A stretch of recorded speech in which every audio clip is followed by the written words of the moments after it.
Hi, and welcome to Deep, Enlightening, Beautiful Conversations. This is an initiative that falls under Future Impact, whose mission is to use mentorship, education, and healthy treatments to enrich communities and to empower the mentally ill and their families. An empowered caring family creates an empowered caring community. An empowered caring community creates a better society. One of our series is called Love Mental Health. It is dedicated to bringing awareness of mental illness and giving encouragement and support to those who are a victim of mental illness, directly or indirectly. I will have discussions with persons from different walks of life, different statuses, experiencing mental illness indirectly or directly. Please be kind and with an open mind, learn, try to understand, or you can agree to disagree or just leave. It's okay, but give this a chance. Please be kind. In light of the pandemic, I have decided to focus on how this can affect a chronically ill person whose mental health has been already negatively impacted by their illness. This episode is one of the first of my Love Mental Health series program, which focuses on the impact of chronic illness and the pandemic on one's mental health and how one can cope and flourish. So you're dealing with a chronic illness or many and the pandemic. How do you manage that? Let us welcome Sarah. She's a victim, but is she letting that keep her back for too long? Is she fighting it? Does she take a long break? How is she coping? Well, she is here to give us a story to inspire and educate. She's no expert, but she has lots of experiences and growth to give hope and tips. So, Sarah, hi. Thank you for joining us. Now, I just want you to tell us a little bit about yourself. So, like you said, my name is Sarah. I'm 29 years old and I live in Texas, USA. Um, I'm a high school Spanish teacher, and my main Nice. diagnoses are Ehlers-Danlos syndrome, gastroparesis. What else do I have? Mast cell activation syndrome. Um, oh my goodness, Chiari malformation, craniocervical instability. There's a lot going on. So I realize, yeah. yeah, It's I like also so many have to remember. and I have anxiety and depression, which actually uh, chronic illness and mental illness actually really go hand in hand. In hand. Oh, okay, I understand. So I guess we could talk about that a little later Yeah, in this episode. Okay. So, wow. Could you tell me briefly what each illness is about? How does it affect you? sure. So You Ehlers know, Danlos. and probably the causes and of those illnesses and what are their symptoms. Sure. So Ehlers-Danlos syndrome is a genetic disorder, and it causes most of my other illnesses. One that I forgot to mention is dysautonomia and POTS, which causes your autonomic nervous system to not function correctly.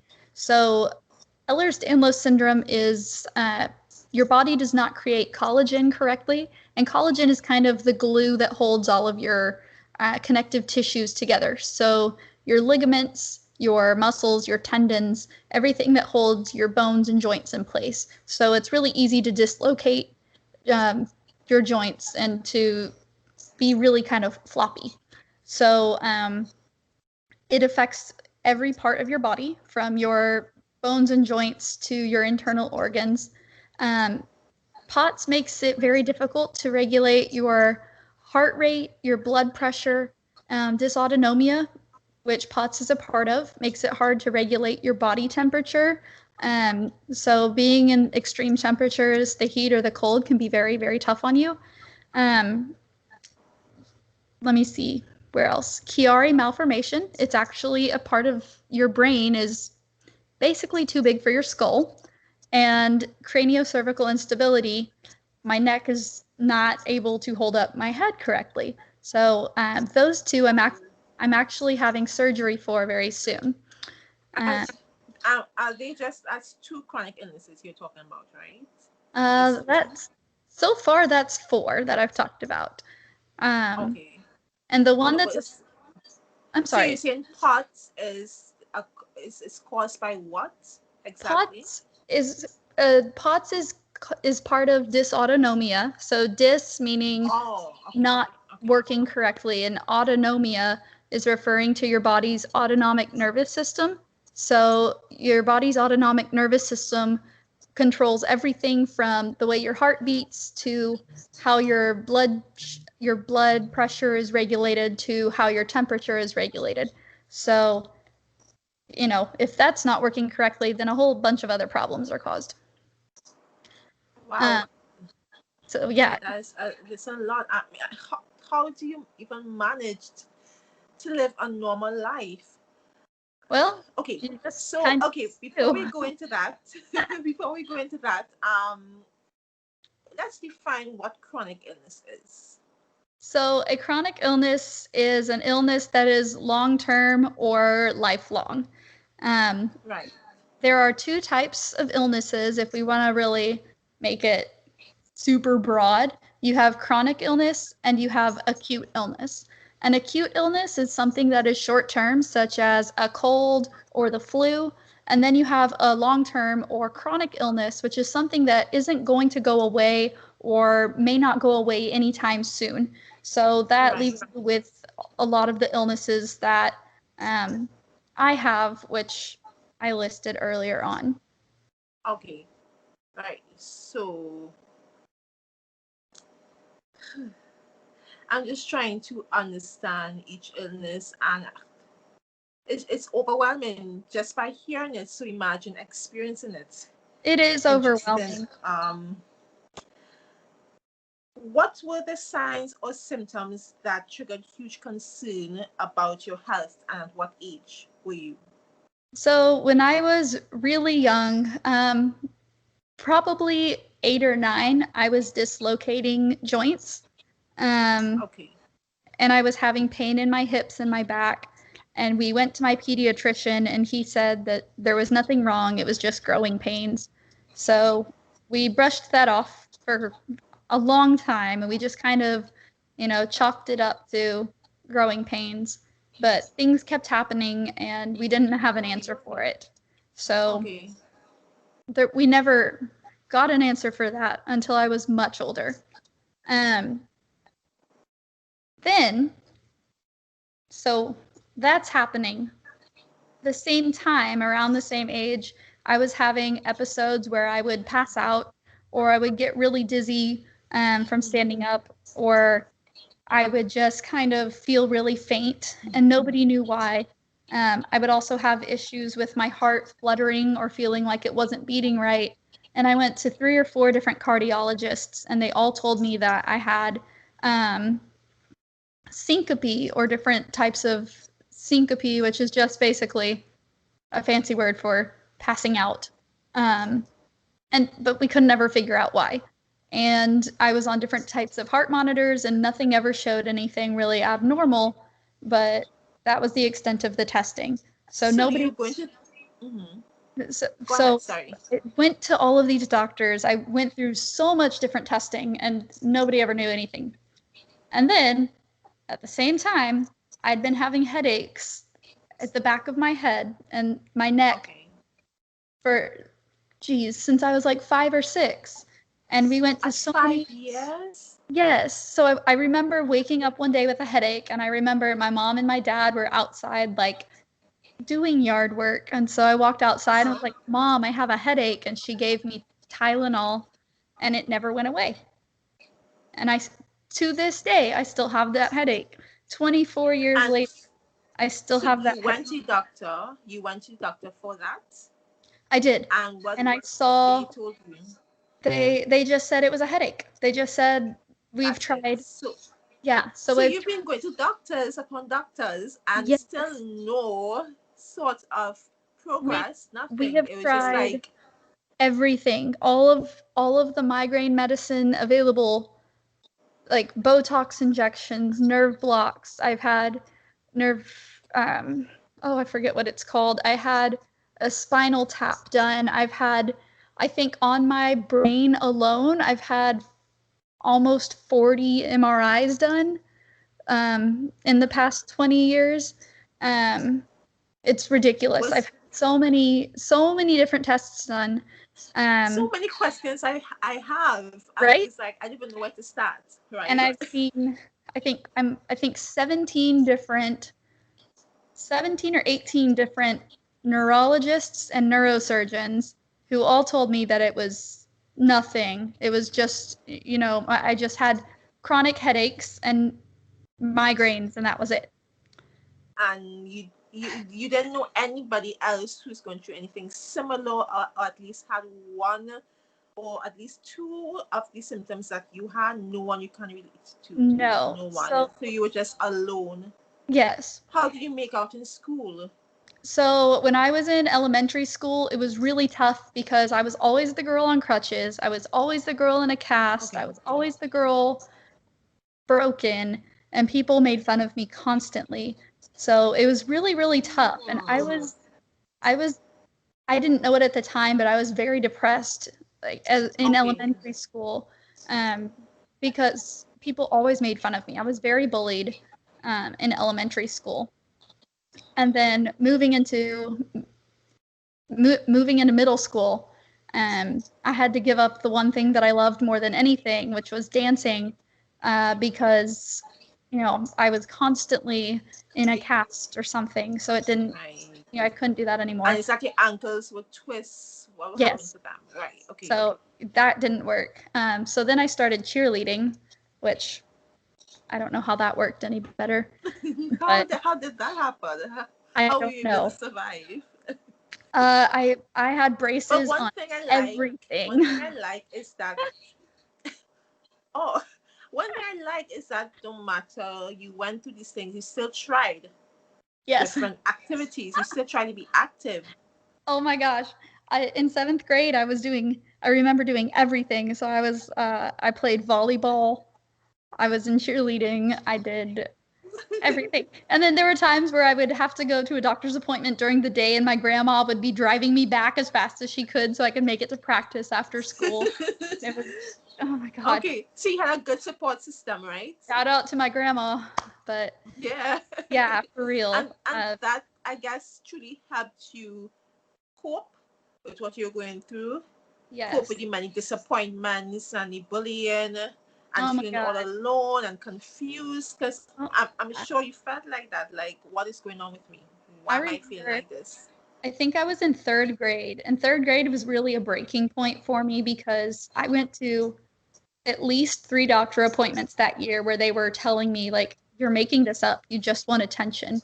And like the doctors were telling me that. And I remember coming The home. doctors. Yeah. All right, interesting. Okay. I remember coming home and crying on the bed, and my mom was sitting there holding me, and she was like, I know you're not making this up. We're going to figure out what's going on. I know you're not lying. Thank God for them. And I was like, thank you. Just knowing that somebody believed me and knew that I wasn't crazy, that's all I needed. And my At mom, least one person, right? oh yeah. My mom is still on my side like 20 years later, and it makes all the difference. So when you finally got that sense of relief, when did you finally got some sort of progress happening? What Oh, age were you? 22. 22. So you basically spent all these years from 5 to 22, all these years. I mean, did you ever feel to commit suicide? Let's be real. Like, did you I ever feel like, you know what, I'm fed up of life. I am going through too much. It's like, what's the point of my existence? So trigger warning to anybody who may, this may be a sore subject or, something for them. I did feel that way. I had a long time in high school where I felt like I was just more of a burden to my family and to a lot of people in my life. There were other events in high school that were problematic for my family as well. And just that compiled with my health in general, I really, really contemplated suicide and wondered what the point of my existence was. And I did self-harm for a while, and I did spend a lot of time thinking about how much better the world would be without me. And looking back, I'm really glad that I didn't ever follow through with it because of where I am now.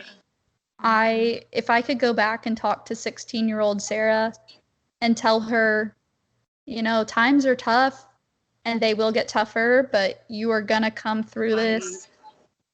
I wish that I could just give her a hug. And that's beautiful. That's beautiful. Yeah. Yeah. You see, and you have to remember not to be hard on yourself. You're 16.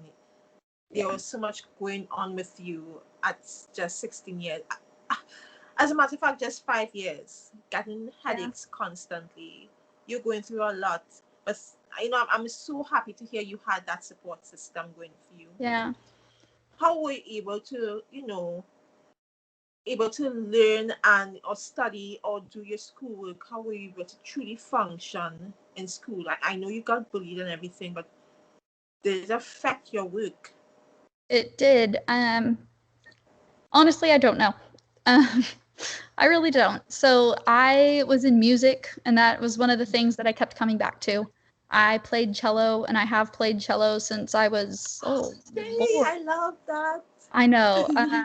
It's been beautiful. I love it. 20 years now that I've played the cello. I picked it up when I was 9. So it's been I was 9 turning 10, so it's been almost 20 years that I've played the cello. So it's been a constant in my life, and I've always been able to get my emotions out through music. So happy, sad, angry, whatever it is, I've always taken it out on my cello. So yeah, and there have been times, especially in my adult years, where my health has affected my ability to play music. And it really bothers me because, I can't play if my arm is in a sling and my shoulder has had surgery. Right.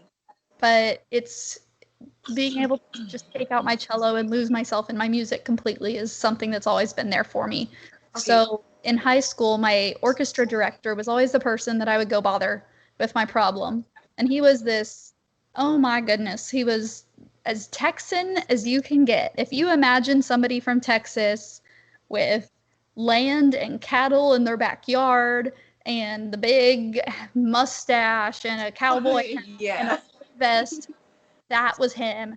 I mean, from, straight out of somebody's imagination, that was him. And he was the perfect person for me. And even when I was in the hospital a few weeks ago, he called me and talked to me for almost an hour. He still keeps up with me to this day. And that is so amazing. I mean, I don't think teachers realize the impact they can have on their students. Right? That's the reason that I wanted to be a high school teacher. Right. Was because I knew how bad high school was for me. And if I could help change one kid's life, whether or not they learn anything Spanish from me or not, if I know that I could help them, then I've done what I needed to do. I've done because they can help someone else in the future as well. So it's like a ripple effect, right? So you did something good still, right? Yeah. So you're 29 years old now, right? What is a day like for you? Working, what else do? You work, you go to school? Yeah. Right. And then you still have to go to doctor's appointments. How do you make out with all of that? So my day in my life right now is absolutely crazy because it's constantly changing. There's no typical day right now. It's been absolutely crazy, but I wake up at about 5:30. Um, Okay. Work starts at 6:45, so I have to make sure that I get there in plenty of time. So I get up about 5:15, 5:30, and I have to take my morning meds. So I have to crush those up and I put them in my J tube, which is a tube in my intestine because I have gastroparesis, which means my stomach is paralyzed or partially paralyzed. So any medicine that I take by mouth does not actually get Get right. digested correctly. It's like it doesn't make any sense. Correct. So I have to crush up my morning meds and then put them in my J tube. And then I have to take care of my tube site and everything and make sure it's clean and dry. And then I get ready like a normal person would get ready for work. And So then I if have to, um yeah. let me just interject a bit. If you do eat something, Hmm. I guess you're going to regurgitate Yes. I have, right after, like a few minutes after. sometimes it's right after, sometimes it's 30 minutes after, sometimes it's 5 hours after. So my stomach will hold on to food for a very long time. And that's part of Okay. gastroparesis. So most people digest food within 30 minutes to an hour of eating.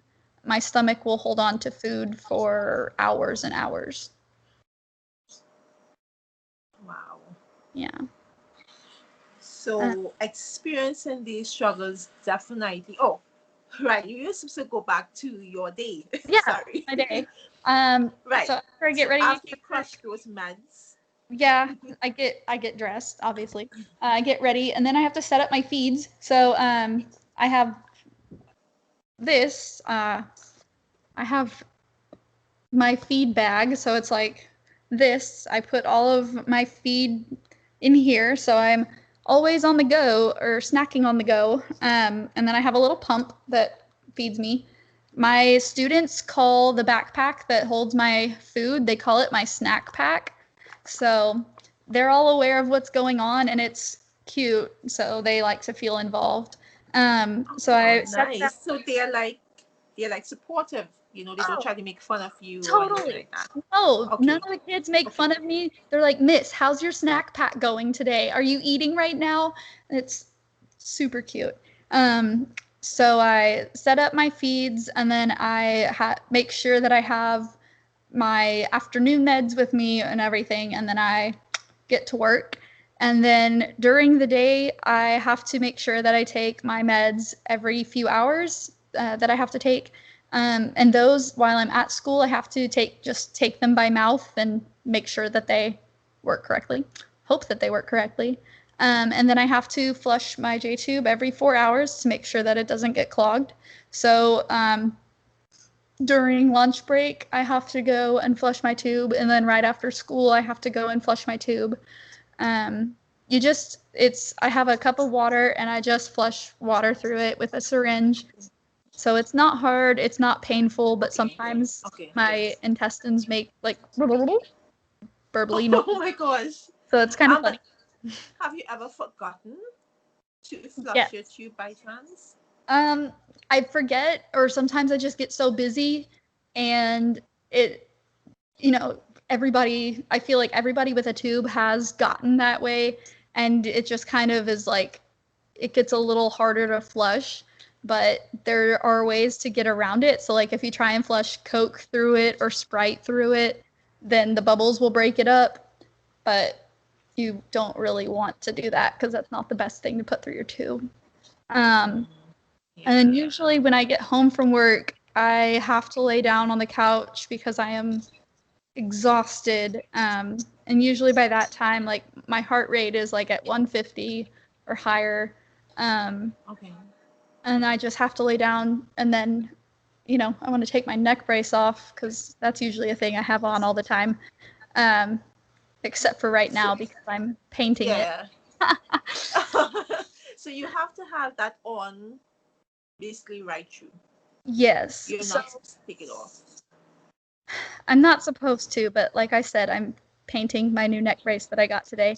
Um, because of how unstable my neck is, my vertebral arteries, which are the two main arteries that supply your brain with blood flow, my neck can actually cut off blood flow to my brain temporarily. So if I move my head the wrong way or if I turn my head the wrong way, then it can, yeah. So you could have gotten into a fight in high school, right? No, No, definitely. And thank God that never happened. I know. And it's Because you gotten worse. know how high I've school gotten could be, older. right? What? I say, you know how high school could be. You know how kids could be. They want to Oh start my God. fight and I was all a this and nerd stuff. in high school though, so it wasn't so bad. Oh, I like nerds. They're Oh, so I cute.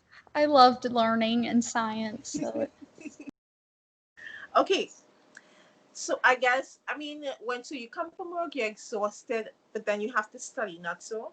so I was studying, I was in nursing school, but because of how rapidly my health declined this year, just from September to now, I had to medically withdraw. So I had to apply for it, and then um, I waited to be approved. So whether or not I was medically unstable enough, um, so I had to wait for people to tell me whether I was disabled enough to apply for that and to be approved. Okay. So yeah. So could you Oh, tell yeah, me I if you have started that. enough? Could you tell me if you have enough support from your coworkers? Most of them, yes. So we also have, it's very strange right now. We have another coworker who's dealing with, not dealing with, who has been diagnosed with cancer. And a lot of our coworkers are um, obviously very concerned about her and her well-being. So I kind of get pushed aside. Um, and I feel like because of my illnesses being rare and not understood, people are like, oh, well, hers is more important. It's cancer. You should be, you should Yeah. understand that. Like, it's cancer. So I've been kind of, I feel like I've been a little bit neglected by a lot of people or misunderstood. Um, and I've had a lot of people tell me that I need to do this or I need to do that or I need to stop doing this or stop doing that. And I'm like, hey, guys, like, why is this person getting this treatment and I'm getting a different treatment? Right. Exactly. So Is it's it? I frustrating. I guess it's a lack of awareness. Because I Yes. mean, even if you had trouble with the doctors trying to figure out what was going on with you, so it's a lack of research. What do you Yeah. think is the problem? I Not think much it, research into these illnesses. I think it's a lack of awareness, and I told that to somebody at work the other day, when they were telling me that I needed to do something. Um, uh, and I'm not going into detail, obviously, for privacy reasons, but they were like, Right. you need to do Understood. X, Y, and Yeah. Z. And I said, respectfully, no, because this is, I'm doing this because of awareness. And if I do that, then it defeats the entire purpose. So, you know, everything I do in regards to my illness is to raise awareness to it. And, you know, I would Yeah. never do anything to, you know, to defame myself or to put myself in harm's way. Right. So I don't know. So people ever told you you're trying to get pity, or you're just trying to look for, I guess, fame? No, I haven't had any of those issues because I still work. I still do everything for myself. I don't, you know, I'm Right. not seeking disability. I'm not doing anything that would get me like, ooh, you're attention seeking. So, Right. and not that people who are applying for disability are attention seeking by any means, but Mm-hmm. you know, a lot of there are people who are, you know, able, normal, everyday people who think if you're applying for disability, then you are attention seeking. Like they automatically think that. So you know, I don't want people to think that that's what I'm saying at all. So Okay. All yeah. right. So let's focus more on the mental illness since we want to see how chronic illnesses affect you mentally. And, being in this pandemic as well can affect you mentally, Oh yeah. right? Oh yeah. So how, those things, how a pandemic, chronic illness, how have you been affected by this? I mean, some people might think, okay, yeah, you could just get over it, right? They probably went through depression and you just for a short while, but I don't think a lot of people understand that there are different types of depressions, Yes. right? And there are different causes of depression. Also, people handle pain differently, right? It's about understanding yourself and respecting other people's differences. You're not in their body, you're Correct. not in their shoes. So, we shouldn't assume that we understand if Mm-hmm. we have not taken the time to actually listen, right? I don't understand why there's people think, okay, you suffering mental illness, what, that even exists?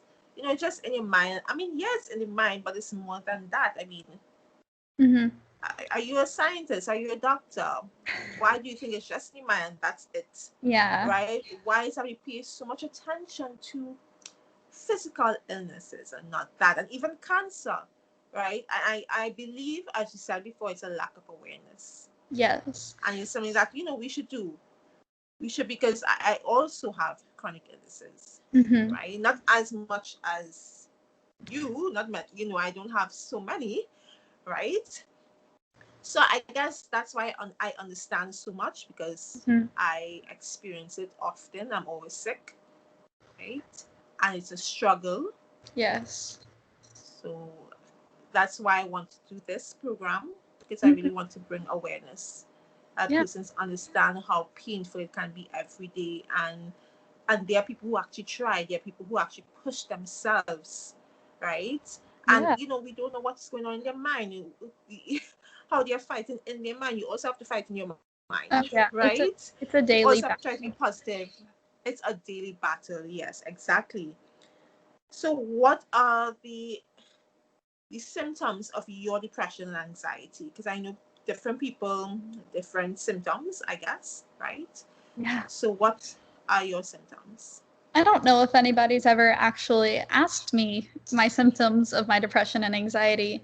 Um, but I can tell when I'm more depressed. I'm on anti-anxiety and antidepressants because they're a huge part of my life, and without them, I can't hardly function. But when I'm depressed or when I have, when I don't have my medication, I do tell that um, I'm a lot more emotional. So things set me off very easily. I can, like, commercials about dogs will make me cry very, very easily, which sounds funny. But my fiance is like, oh boy, did you not get that refilled? Um, or I snap very easily and I'm angered by a lot of things. Um, I also find that I have zero motivation. So, things that I usually want to do. So, I love crafting and I love creating things. I'm painting my neck brace right now, right? Yeah. But I would just be looking at it and like, I don't even want to do that. Or my dog wants to go outside and it's a beautiful day and I have no motivation to even get up out of bed and go do that. Um, so things like that. And as far as my anxiety goes, um, I also have OCD tendencies. I haven't been formally diagnosed with OCD, but for me, when my anxiety is very bad, I have to have everything. Um, I everything has to be very organized and very neat, or uh, fear like I feel like there's this impending sense of doom. Like, if I don't have everything neat and organized, like think bad You think things you're are going going to happen. crazy? Okay. Yeah, bad Okay. things are going to happen, and I don't know what, but like very bad things are going to happen. If I Right. go somewhere for a first time, so like a new airport, if I fly into somewhere that I've never been before, um, I'm instantly kind of like, okay, where are the exits? If somebody's going to start shooting, where are the exits? How do I get out? What do I do? So I'm always kind of like hyper vigilant about you know, death almost. Like that sounds really morbid, but my anxiety manifests itself in ways like that. And also just I hate being around a ton of people, so social distancing has been great. When people get with COVID, like you were saying, when people get inside my 6-foot bubble, I find myself instantly like trying to distance myself. I say things if people are too close or don't have their mask on. I'm like, you need to pull your mask up, or can you get out of? I'm sorry, you're not social distancing. Can you please pull your mask up? Okay. Like I will say things because first of all, I have illnesses and I need to be careful, and second of all, Very careful. my anxiety is off the charts. So Right. there's a Okay. lot more to my anxiety, but I don't want to start saying more things and have somebody come and pick me up for a mental hospital. So Oh my God. Okay. we will stop Right. right there. Oh my gosh. So how do you actually cope with all of those things? I mean, I just do. and then so you have a fiance, you're around Yes. your family at times and your Yes. friends. How do you let it not affect, you from having a good time or from you accomplishing certain goals So during the day? during this pandemic, I have very hard boundaries on certain things. So obviously, we do have to go to the stores, we do have to do certain things, but I do not go if I don't have my mask and I don't have my Okay. hand sanitizer. So I have to have those things. When we get back from the store, we wipe everything down. We have the bleach wipes, so we make sure everything is wiped down before I bring it into the house. Um, when we get back from the car, we put hand sanitizer on first thing, and I wipe my phone down with the bleach wipes. I have some in my car. Um, Is your and anxiety doing that to you? oh yes, 100%. Um, and my fiance now just is like, okay, give me the wipe, give me the hand sanitizer. It's just a Right. habit now for him. So he's like, He's supportive, right? yeah. So at Yeah, first, I that's think he thought I wonderful. was a little crazy, but then he realized he was marrying this, so you know, he didn't have a choice. Um, Hmm. and it's Thank God for that support yeah, system again. You for know, real. yeah, that's amazing. I'm glad for you. Congrats. Yes. On you having a True. fiance. Um, but like, do you see a psychologist, or have you Currently, no. ever? I have in the past. I had a really great one, and then when I went away for college, it was really difficult to keep seeing her because she was um, in one city and I was in a different one. And we tried to do phone visits for a while, but then it just got to be too difficult. Um, Okay. with insurance, it's been a real difficult time trying to get one that's covered and does what I need to do. So I have not. I am very well aware that I need to see a mental health professional. So, um, Right. my primary care doctor, I've been seeing him for probably 15 years now, and he's great. And he and I talk about everything, and he is the one that does take care of my antidepressants and anti anxiety medication. Okay. So Okay. yeah, Nice. he's pretty great about Okay, that. so at least you have someone to talk to, Yeah. right? What else do you do to cope? Do you write down your experiences? Or, Yeah. I mean, like how you feel to let go that sort of stress, you So know? that's why I started my Instagram page, Thera the Sick. I Oh, okay. needed some outlet to deal with my worsening medical issues. Mm-hmm. Last year, about this time, was when everything just really kind of hit the fan, which sounds crazy because I've been dealing with it forever, but things were all just kind of starting to fall apart, and I couldn't deal with it. I've always been a writer. Um, going back to third grade again, I was in a national young writers contest and I Oh, wonderful. honorable mention writing about orphaned bunnies. So I, I was like, whatever. So it's always been an outlet of mine. So I figured this is how I'm going to chronicle it. And if anybody wants to follow along, why not? And now I have Right. over 1,000 followers who want to follow along my journey. Yay. So it's Right. So many really people you can educate. yes. So I can educate them. Have Yes. a lot of people who have some of the same disorders and fears and beliefs. Nice. Wonderful. Yeah, it's a really good support system and network, and I've learned a lot. Yeah, indeed. So Indeed. Right? Because, that's great. they could have been feeling alone in the Mhm. past, and then meeting your page is like, yay, I finally met Yeah. someone similar, going through similar things as me. So, yeah, let's support each other here and educate each other. Yeah. Wonderful. So, what else do you do? Eating healthy? I mean, you can't exercise, really, right? I know So right exercise, well, now, it's important. How do you manage with yeah. that? So we at school, going up the stairs is enough exercise for me to last the entire day. Um, at least that's what my Apple Watch says. Um, but anyway, my I will take a where's my dog? We'll take my dog on a walk to the mailbox. I can't say that too loud because she'll go crazy. Um, but my fiance and I will go just a short Oh, you're distance so funny.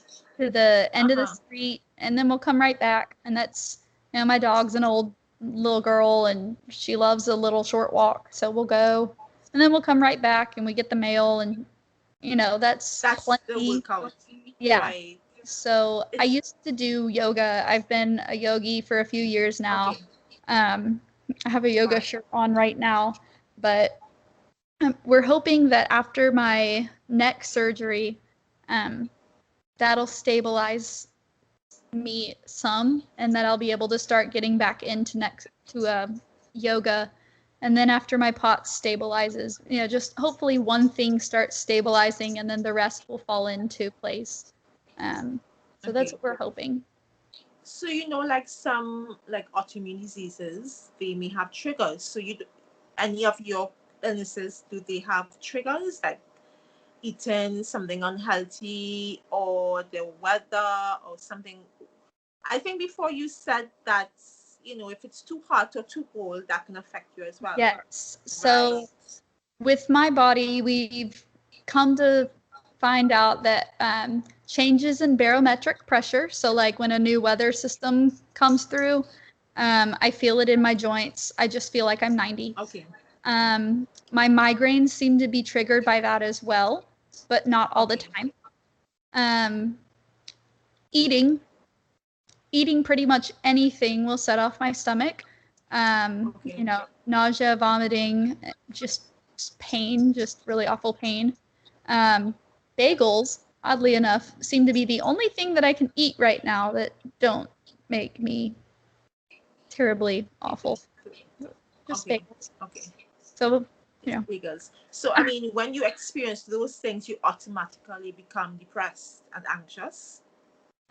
it just makes it all worse. I think it's always kind of there, but it just It's kind of is yeah. like, why? Why is this happening? Why? Right. I've just finally gotten to a point where XYZ, why does this have to happen now?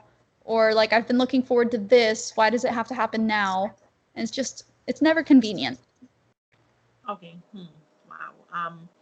Now realize we didn't state what mental illness is. So Hmm. let me see what mental illness is. From an article written by American Psychiatry Association. By the way, you've seen a psychiatrist? Have you ever? Yes. Okay, and that helped? Yes, it did. Okay, wonderful. Okay, good.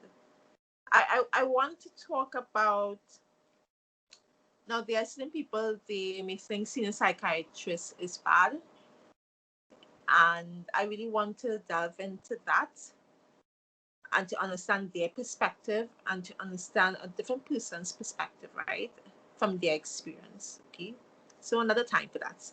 So, Okay. from an article written by American Psychiatry Association, mental illnesses are health conditions involving changes in emotion, thinking, or behavior, as we've gathered by what Sarah said, or a combination of these. Mental illnesses are associated with distress and or problems functioning in social work or family activities. Mental illness is treatable wonderful news. The vast majority of individuals with mental illness continue to function in their daily life. So you, Sarah, you still function. Yeah, you will have the challenges, but you still get to, manage to at least accomplish certain tasks, right? To do To what help you you have to progress.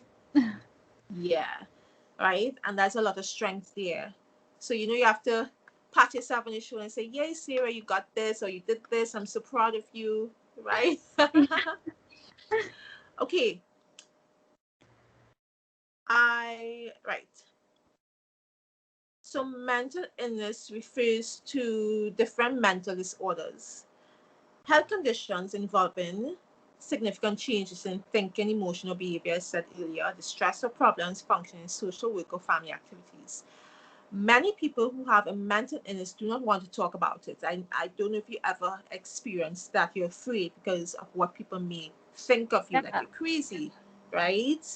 Back Because in of high lack school. of awareness. Yeah. Okay, yeah.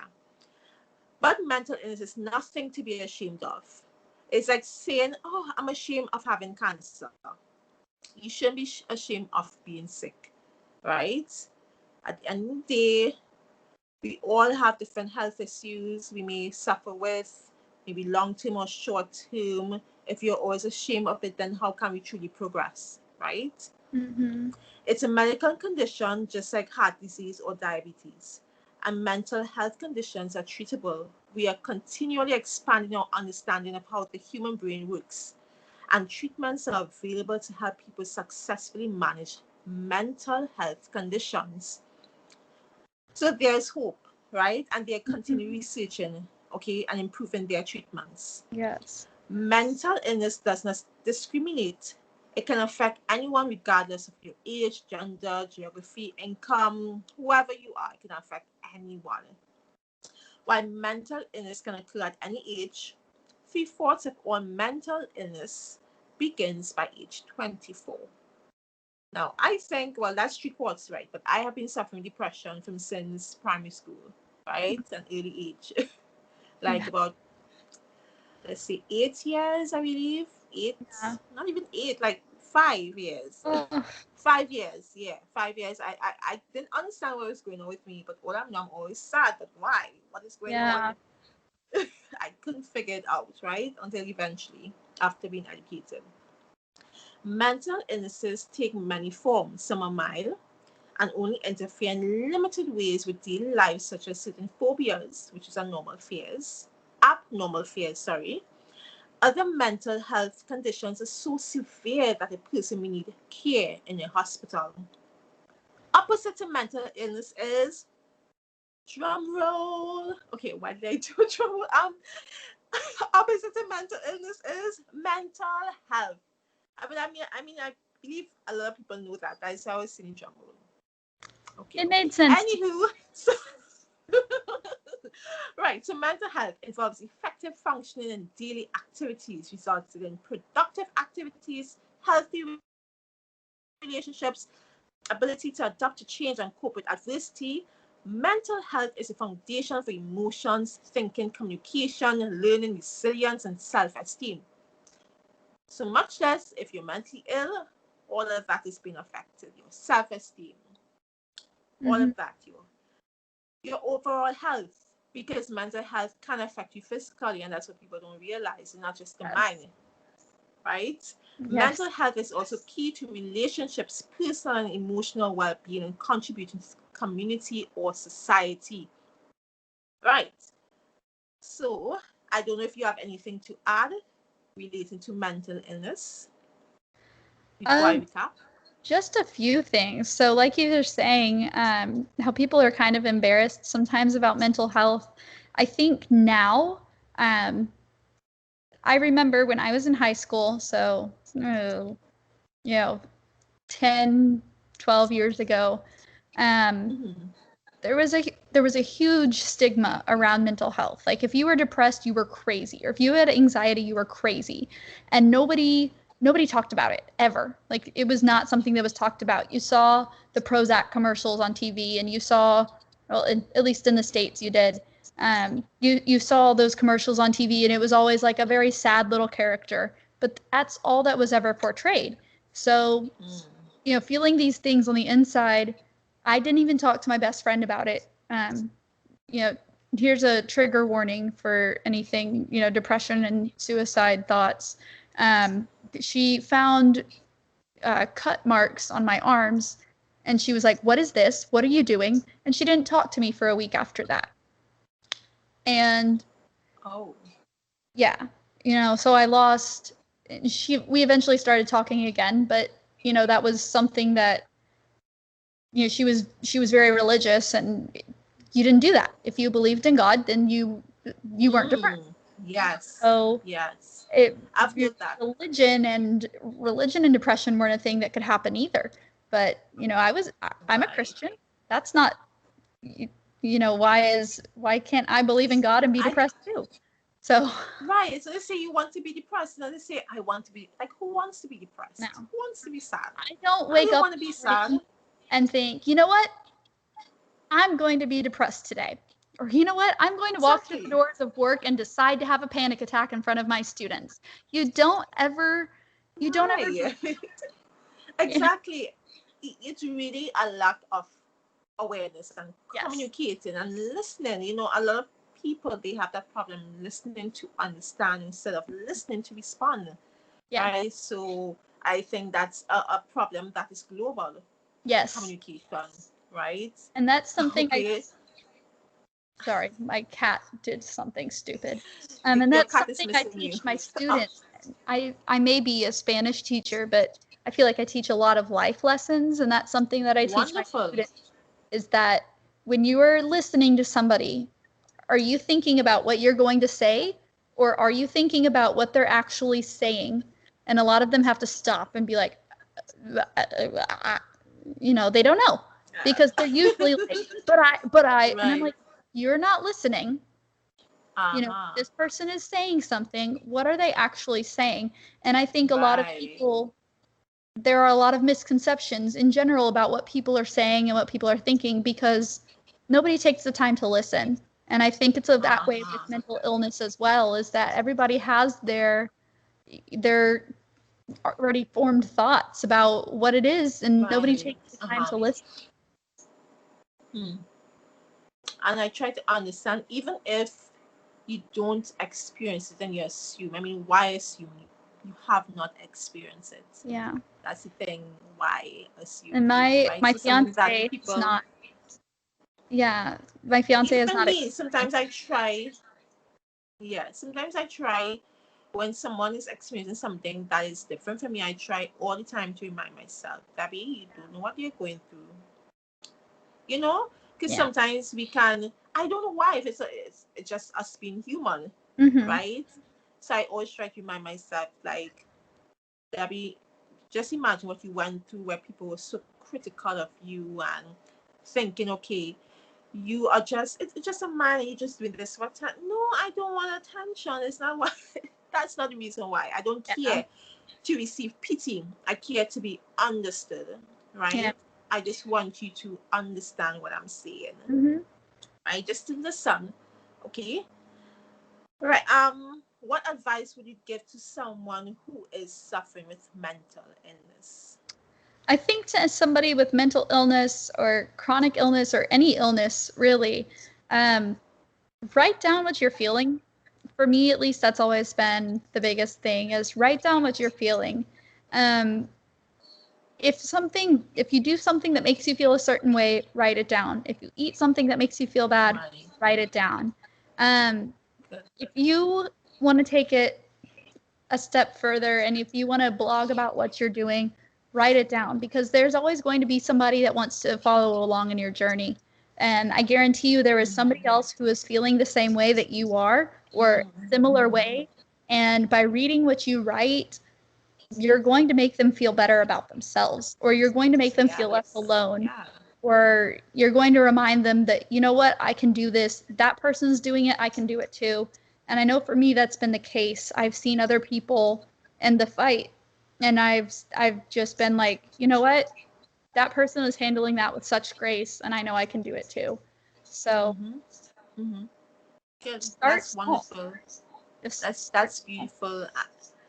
I'm so proud of you, Sarah, because you go through you go through and you've been through a lot. Thank It's a you. lot. It's overwhelming, Yeah. right? I'm so proud of your strength and how you keep going, and Thank you. you still try to live that normal life, right? But I to try. be That's real, we can't live a normal life. We always have, we always experience yeah. difficulties, right? I don't Yes. think anybody's life is normal. No. If we really sit down and evaluate our life and what we go through, right? No. It's What is something that normal? is weird about us, and yeah, Yeah. like where is the new normal, Yeah. right? So I'm really proud of you, and keep doing what you do. Keep Thank you. inspiring, right? And of course, I'll keep being inspired by you through your Instagram account. Thank you. So to recap this discussion, I would say chronic illnesses exist. They are all types, which can take years to be diagnosed, so to get a good treatment. Do note that the causes may not be known, so the treatment will not be the best it should be. So imagine the pain of victims and their loved ones. Imagine the confusion, the judgments, the tears, arguments, the tension they experience. It's not easy to go through, especially with no support or not enough support or treatment. It takes a lot of strength to manage that and other aspects of your life. And we all know life is not a bed of roses all the time. So those who are victim of chronic illness, you've got to keep pushing for you and your loved ones. You got to remember how valuable you are and that you are here for a good reason. It will be challenging, but don't give up. Keep researching what you're told and not told. Keep seeking help until you see progress. Also, seek mental help. That's important, despite what others may say. Your mental health is important. So, to help you endure the journey of diagnosis and caring for yourself, because if you're not mentally stable, then how can you effectively treat yourself? You really need to take care of your mental health as well. And don't be hard on yourself because you suffer with mental illness, right? None of us are perfect. So, folks, encourage each other to take care of themselves. We are treasures. We have so much to offer. We can shine. We have so much capabilities. We just need to believe in ourselves and to keep working on our growth and working on our skills. And, have a conversation with that student, then their parents who can't focus or do their work well. Have a conversation with that employer who struggles to reach to work on time. Have a conversation with that friend who is not acting like themselves or really moody. Have a conversation with that child or spouse who suddenly complains about weird feelings or can't manage their task as they should. Have a conversation with that coworker who has difficulties at times to do their job effectively or efficiently. Listen to understand, listen to learn. Let us be respectful and compassionate. Let us not look down at others or tear others down. Because we don't understand their pain, don't say what you don't know. Just like you don't want people to misunderstand you and judge you or push you away, try your best not to do that to others. Be aware of what you say, be aware of how you approach others. Practice helps you grow. Sorry, practice. When you keep practicing, you eventually improve, right? So practice that. If you don't know how it feels, can you truly understand? If you are not in their body or mind, can you truly understand their pain? Do you want more persons to add more stress to your life? I am sure they don't want added stress. Encourage persons who need to get help to get professional help. Keep posted with their progress if you are close to them or their teacher or boss. Listen, learn, love. So this ends part one of the episode. Part two will be released soon. Thank you. Thank you for being a part, Sarah. Thank you for being vulnerable to Yes, help thank you. others, to inspire others. You are amazing. Thank you for my viewers. I hope you've been inspired. I hope you decide to, use what you've learned and share it with others. Remember, listen, learn, love. Change starts with each of us. Once we ignite change within us, we can keep beautifying this world. And don't we all want to experience more beauty? This has been a deep, enlightening, beautiful conversation. Till next time, do take care. Bye. Bye. Thank you.